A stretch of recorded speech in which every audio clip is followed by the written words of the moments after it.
introduce Dr. Elenita Irizarry-Ramos, who serves as the bilingual education lead at the Massachusetts Department of Elementary and Secondary Education, Office of Language Acquisition. And since she's also in my state, it's a special pleasure to be able to introduce her today. In this role, she leads statewide efforts to strengthen dual language and bilingual education, ensuring that programs are guided by both research and the communities they serve.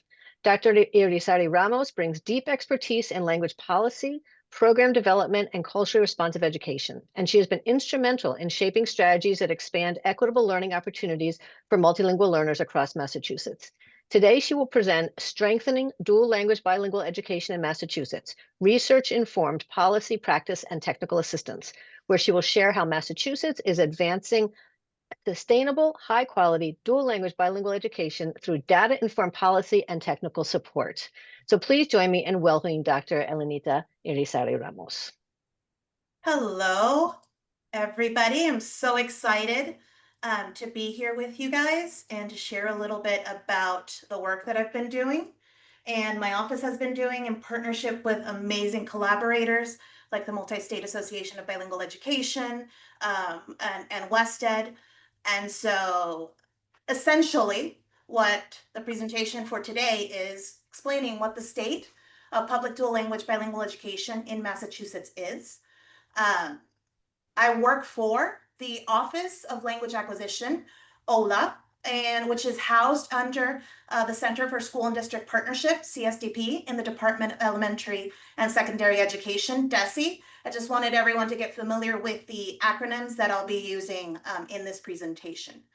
And so I want to talk a little bit about my positionality, right? I am a Boricua, born and raised at Mayagüez, Puerto Rico, the west side of the island, absolutely the farthest away you can get from San Juan, the capital.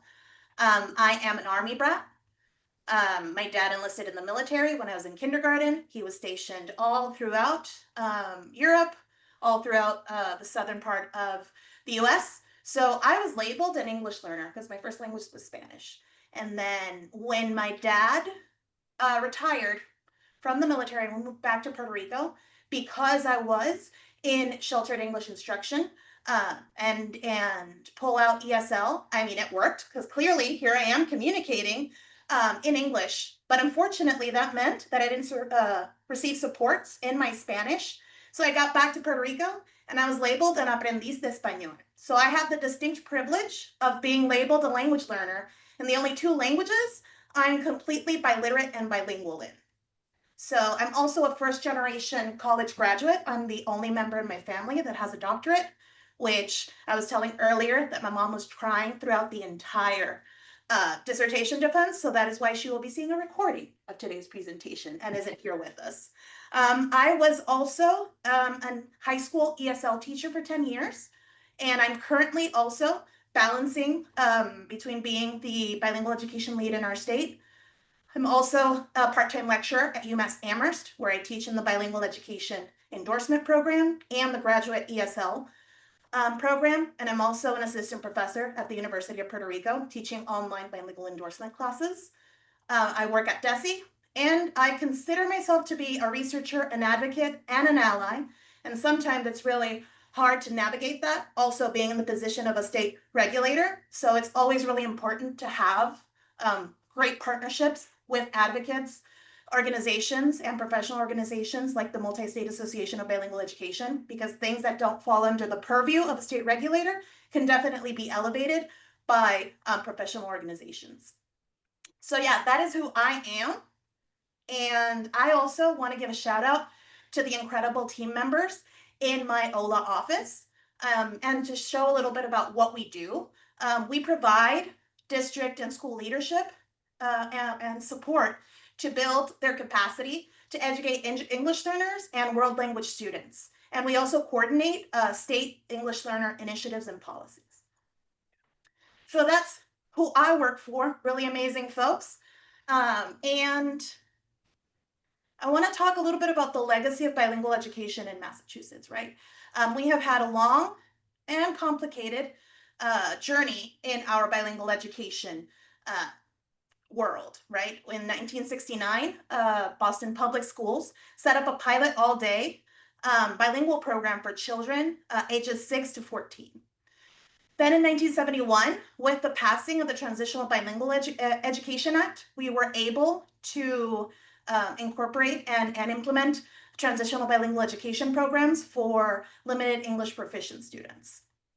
Then in 2002, question 2 passed, and this was the state initiative where essentially all public school children, regardless of their EL status, so yeah, in question 2, all public school children must have been taught in English, all subjects, and placed in English language classrooms. So ultimately it dismantled our bilingual education. And so in 2017, which is the part that I'm really excited about, we passed the Look Act that allows districts to have English learner programs and alternative English learner programs like two-way immersion, dual language bilingual education programs, and transitional bilingual education programs that meet state and federal requirements. So that is our history, right, of bilingual education in Massachusetts. And I want to talk a little bit about the conceptual framework, right, of this research. We conducted a landscape analysis, and essentially we had a theoretical foundation, key constructs and variables, and relationship and processes that ultimately led to the best design of landscape analysis that would meet the needs of us to get a better understanding of what dual language looks like in Massachusetts. Because the law was approved in 2017, programs started to be reopened and developed 2018. Then we know that with COVID and everything, so we didn't get a real clear understanding until recently of what the context and the scope of dual language in Massachusetts was. So the theoretical foundations this was deeply rooted in grounded theory, right? Essentially it guided the iterative development of themes and patterns when analyzing the qualitative data.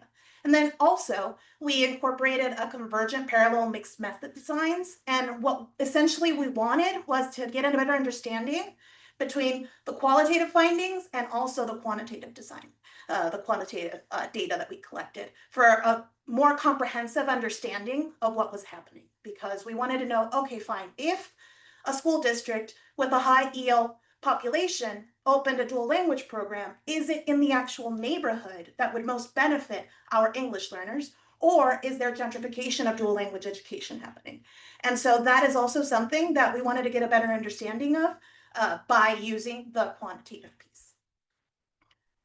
And so we were thinking of what are the key constructs and variables, and it was just so many that it just made sense to look at everything through this mixed methods design. For example, key dual language program characteristics, like how many there were, where were they, what were their language allocation programs, what are the partner languages. We also wanted to see what was the state level support. Yeah, yes, they're getting policy guidance. Is the policy guidance effective? Is it what they actually need? The technical assistance piece, how were they getting provided technical assistance by the state? And also, how is the state funding or supporting the funding of these programs? And ultimately, we also wanted to see or get a better understanding of what those implementation factors were. What were the needs for guidance and resources? And ultimately, what were the implementation barriers?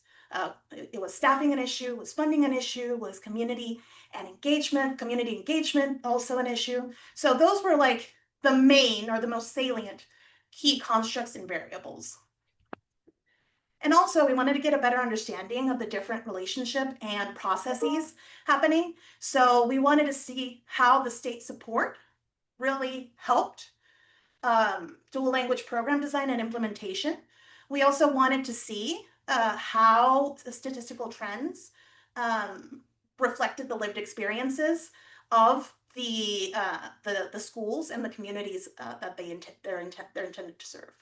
Finally, the research findings allowed us to get a better understanding of where we really needed to prioritize policy revision, and ultimately how to negotiate that policy revision with the practice, right? Because we can make the perfect guidance document, but if it's not really useful to the communities that we serve, then is it really the best, most perfect policy and guidance document? So those were the things we were wrestling with at the Office of Language Acquisition, which ultimately led to 3 main buckets of research questions with other research questions along. For example, what is the current landscape of dual language bilingual education? Like I mentioned before, what are the program models? What's the language of allocation? How many were created thanks to the Look At? Also, we wanted to see how DESE was supporting them, like I mentioned earlier, how many of the programs that have opened actually received state grant funding, and ultimately, are we as a state supporting dual language programs being opened where they need to be? And the third question is, what additional resources do districts need to best support dual language programming?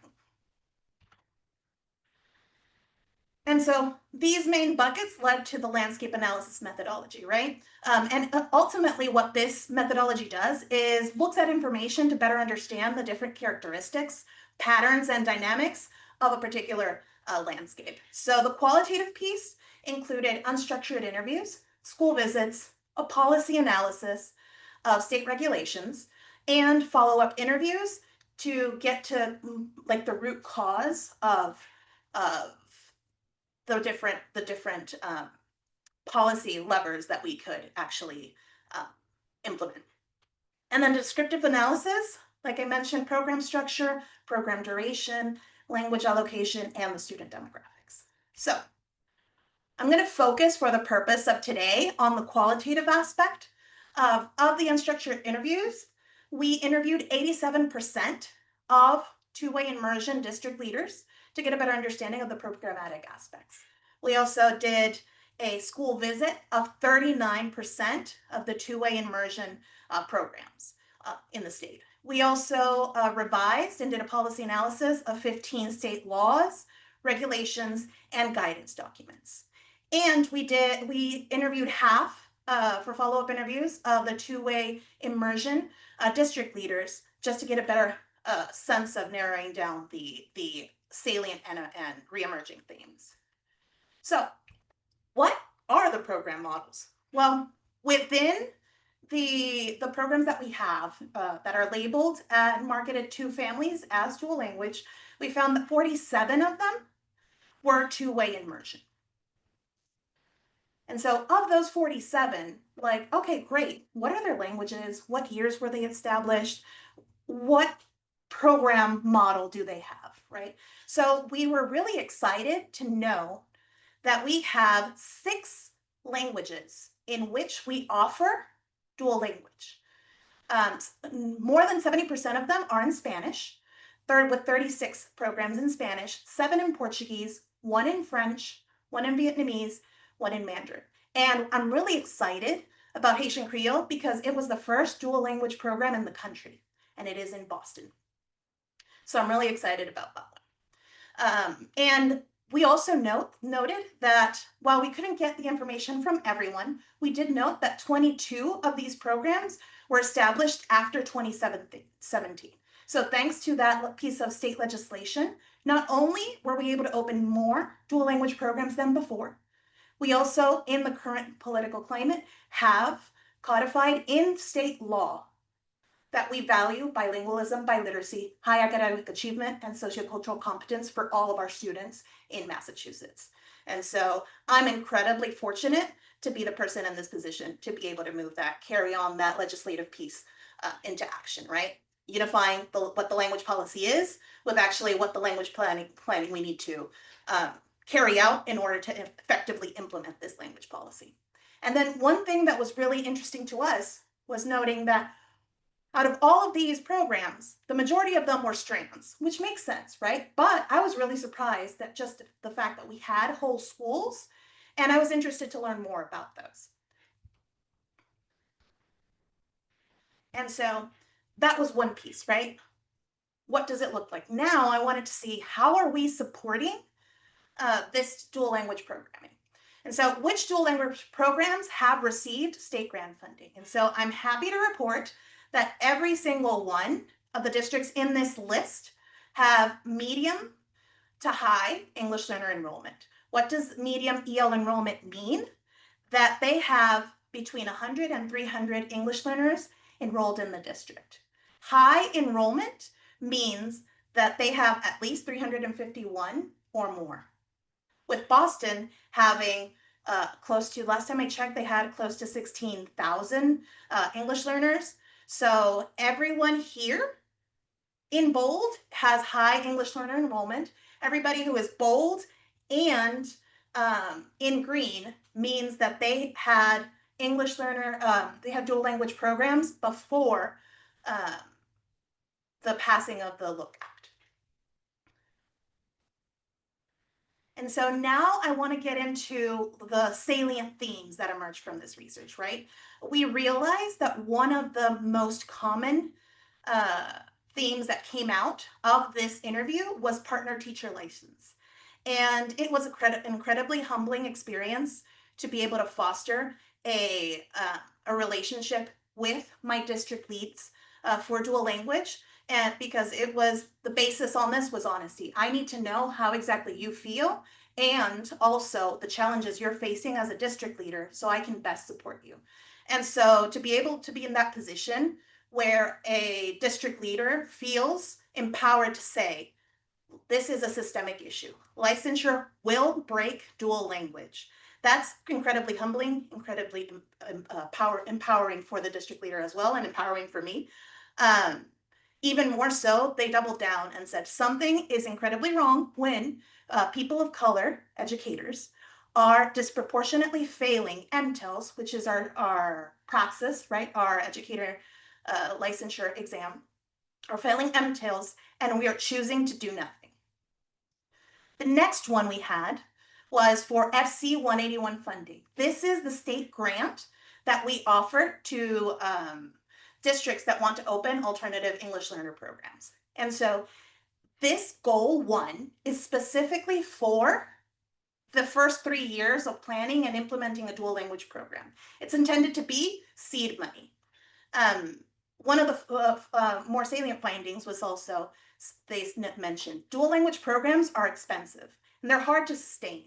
And we can't apply for goal 1 for more than 3 years. And they say this because, okay, we have a K-5 program. That's great. That's Strand. We plan it for 3 years. We got that going. But then what happens when you get into 6 to 8? That's an entirely different program that they need to establish, plan for. And also they need to get a better understanding because it's a different demographic, right? And then there's another grade span, 9 to 12. And so those are 3 different programs, but the district is only eligible for up to 3 years of that seed grant funding. And then building leadership buy-in. One of the key things that emerged from the data is that while teachers who teach in the partner language are required to have the bilingual education endorsement in order to teach in another language other than English, principals who lead or building leaders who lead dual language programs aren't required to have the bilingual endorsement. They could have the sheltered English immersion administrators endorsement. And so those are very different programs, right? And so the nuances of how do you offer ESL in a 90-10 model where you only have one instructional block for English language development and the other 90% of the day is in the partner language, but then the recommendation is that level 1s and 2s get 2 blocks. How does that work? So those were areas where building leadership needed more buy-in, right? It's essentially the quote said, our principals need the state to clarify how to provide English language development and ESL in the different language allocation plans, right? Because we have programs that start with a 90-10 model, we have programs that start in an 80-20 model, we have programs that start 70-30, and we also have 50-50. So how do you intentionally plan for ESL instruction within the different language allocation plans? And then finally, that HQIM is high quality instructional materials in partner languages. In Massachusetts, we have operationalized high quality instructional materials in English. We have a rubric, vendors apply to be evaluated in that rubric, then they get a seal of approval if they are meeting the criteria to be a high quality instructional material.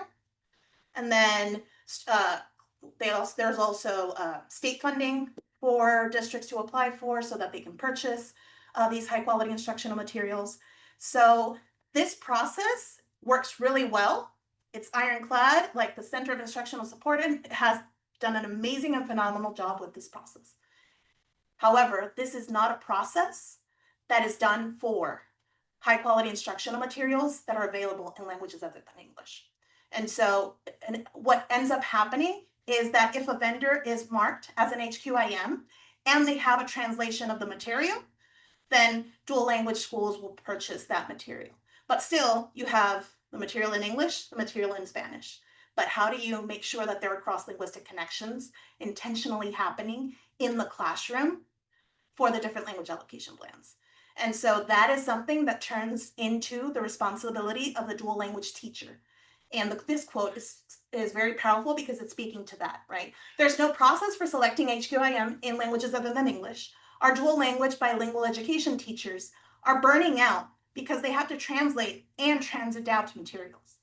And if you're a dual language teacher who teaches in Spanish, you might not be in the same position that if you were one of our teachers in our Haitian Creole program, right?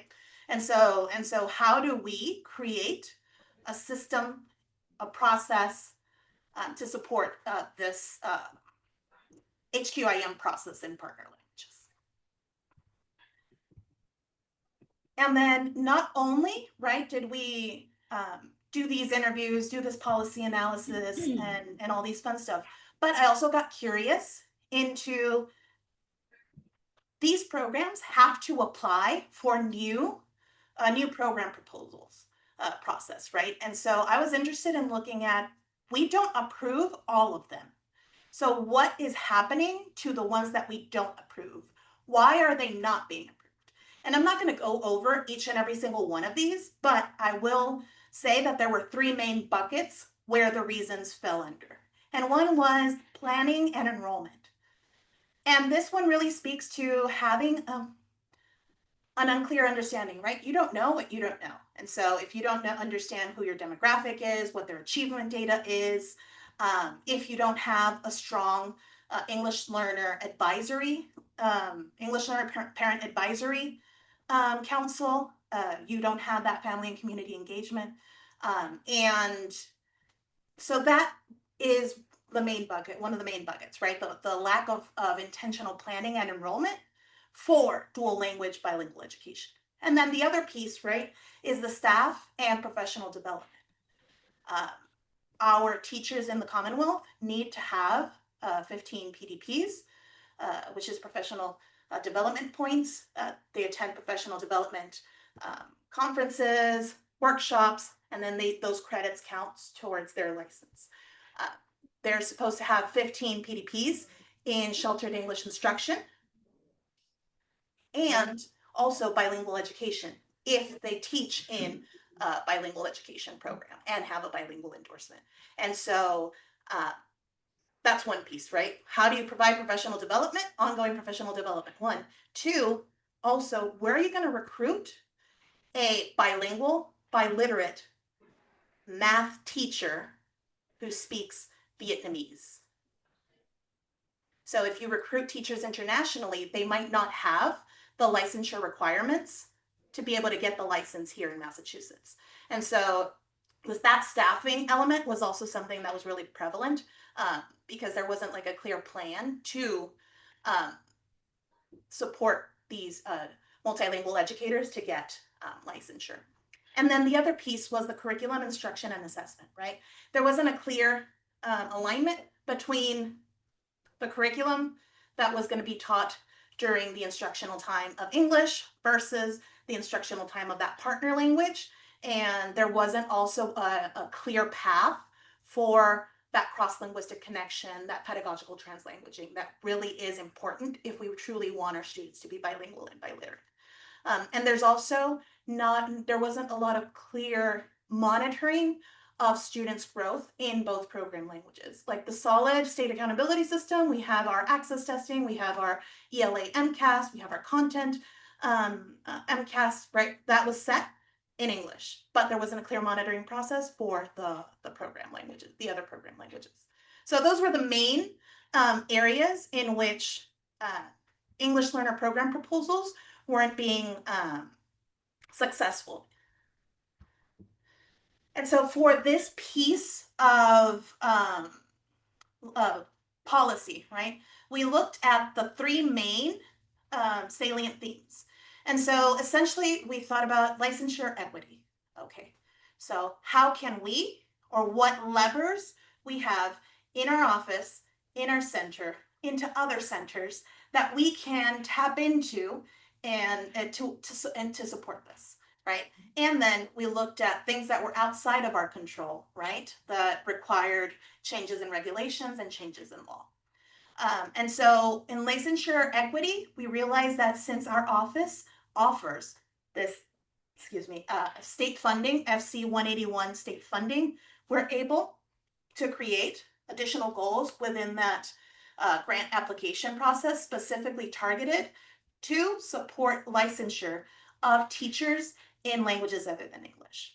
And so that was a very quick lever because it was at the discretion of our office. However, other things needed to be addressed either by the Board of Education or state legislation. And the Board of Education, well, that's something that is down the road, right? That's something that's a little bit further from our office. That's still something that we can work towards because it's within the purview of the Department of Elementary and Secondary Education. If it's a change in legislation, that has to go through the state legislature, and that's a different branch of government, right? I am not a legislator, I am a regulator, and I can't go into that piece. So the things that require changes in legislation are just within outside of our locus of control. But one of the things that we are really proud of that was accomplished in part because we had the data from this research is that we noticed that teachers who teach in the partner language were required to not only get the bilingual endorsement, but also have the sheltered English instruction endorsement in order to get their license. The argument was, or at least what was written in regulations, is that the bilingual endorsement is a job requirement, but like slapping, you know? So yes, the bilingual endorsement is a job requirement, whereas the SEI endorsement was a licensure requirement. Thankfully, after we were able to identify this, it was brought to the board.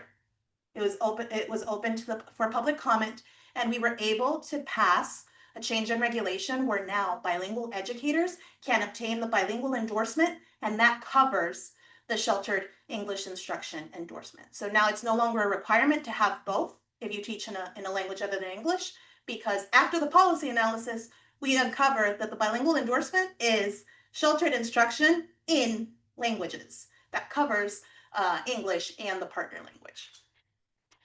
And the next piece was that there was no process to identify high quality instructional materials in partner languages. And so that involved us to look at the CURATE, which is a really long acronym that I'm not going to get to, but it's our rubric for identifying HQIM, high quality instructional materials. And so those things we carefully looked at, we consulted with the Center for Instructional Support, and now we're working towards a process for identifying HQIM in partner languages. And also the EL director, principal communication, right? That district building connection. We realized that there were different ways that we could leverage that, that relationship, right? One of the things we definitely needed to revise our dual language bilingual education guidance so that it was very clear and very intentional. These are the things, the bare minimums, the non-negotiables. These are the best practices so that they could get an understanding of what's a legal requirement versus what is a best practice and what do you need to do to get the best program for your students. So that was in our office something that we could partner with the Multi-State Association of Bilingual Education to be able to move forward. Then for the, we also explored options with the SSOS. This is the systems, the statewide systems of support, and OST, which is the Office of Strategic Transformation. These are offices that provide progress monitoring to our districts. And so we were able to collaborate with them, meet with them, and move forward in providing that relationship so that we're aligned in our processes, because bilingualism and biliteracy and development looks a lot different than just monolingual English development. And then we also looked at the retail process, which was for the SEI endorsement courses. So all of this for the now what? So we did all of this, which was great research. It wasn't just research for the sake of research. It was like, this is operational research. The outcomes of this are going to shape our action plan for how the state can support the districts and communities that we serve, right? And so this allowed us to create an action plan. The findings directly allowed us to provide 3 big buckets, right? We revised our guidance to include best practices for maintaining and expanding successful programs that included vertical alignment for program maintenance. Like, what does it look like from K to 5, but also what does it look like from K to 12 and beyond? And also we provided ESL instructional recommendations based on the different language allocation plans. We also created a new program proposal. So it's included with updated guidance and included a webinar for district leaders to adjust these best practices for developing successful new ELE program proposals. And that was incredible work that we were able to partner with the Multi-State Association of Bilingual Education to accomplish, because not only did we revise our dual language bilingual education new program proposal, we also revised our transitional bilingual education new program proposal and our SLIFE and newcomer program proposals. And so it really sets districts up to succeed because it's very intentional. The questions step by step. It really allows districts to get a better understanding of what we're looking for, and so that we're both aligned to just get the best programs out there for our multilingual learners. And then finally, those 2 things are done. I'm so excited. We're now in the final stages of making sure that they pass our accessibility requirements and being able to post them on our website and provide a community of practice a year to walk them through all those documents. So that's done. That's awesome. What's pending? An HQIM process for languages other than English guidance, right? We want to explore strategies for fostering high quality instructional materials in languages other than English, but also we want to focus on promoting holistic bilingualism and biliteracy and achieving high academic standards in all programs and developing social cultural competence. So really, we really want this process to foster and center on the 3 pillars of dual language bilingual education. And so these are some references. This is my contact information. I know that Irene is here in the audience, and I still owe her an email from a couple weeks ago that I definitely need to get back to her, but I would love to connect with you guys, learn more of your context, the research that you guys are doing, because it really does support the work that we're doing. We really want not only high quality bilingual education programs, but we want them to be research-based. And so, yeah, it's a really incredible work that we still need to keep doing. So